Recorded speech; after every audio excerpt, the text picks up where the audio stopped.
Vivian Pruitt, and welcome to Let's Talk. So let's continue our talk about Esau and Jacob meeting up. So they met up and they forgave each other, and Esau now has a desire to live with Jacob and, with their family together.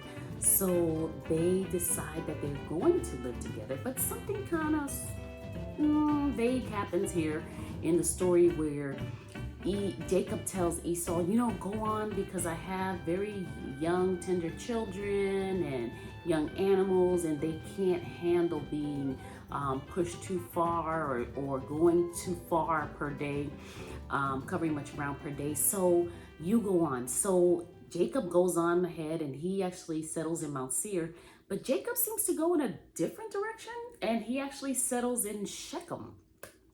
So he's in Shechem, and while in Shechem, he actually runs into more problems. It seems like problems and struggles seem to follow Jacob. So Jacob gets to Shechem, he kind of settles there, but then something happens with his daughter. His daughter is actually raped by the prince of Shechem. And after he rapes her, he desires to marry her. So, when Jacob finds out, he decides, okay, I'm not going to say anything until the brothers who are older, of course, now they're all grown men, he talks to them. So when the prince and the king come to talk to Jacob about marrying, the young man marrying Dinah, the brothers devise this plan and say, oh yeah, sure, they can get married, but they're plotting all along. So they tell him, the one thing you have to do is get circumcised.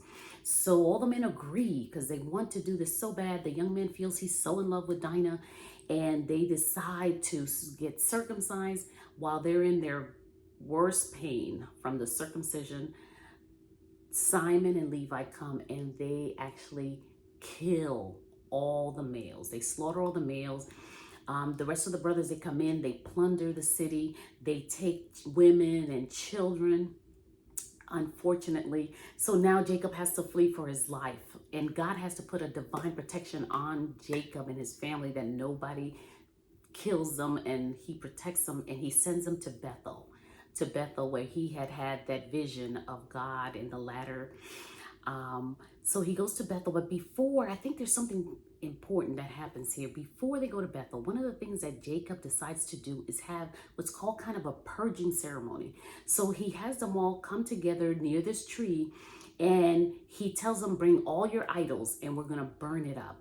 So it made me think, I was like, why would they have idols? Remember, they're supposed to be serving God. So obviously the family was doing kind of a dual thing, serving God, but yet they had idols. And I think about us sometimes where we're trying to serve God, but at the same time, we hold on to certain things that we don't seem to want to let go, and they become idols in our life. So we have to work hard and have periodic purging ceremonies where we kind of take introspection and say, okay, Lord, what is it that I'm holding on to that I don't want to release to you? And this is things that we need to do more on a daily and a more periodic basis, and not wait until this huge thing happens, kind of like with Jacob, where they had this major event and then they had this purging ceremony. They had so much stuff that had to be burnt up. So anyway, God bless you. We'll continue the story next week. Stay tuned next week as we continue to talk about Jacob. God bless.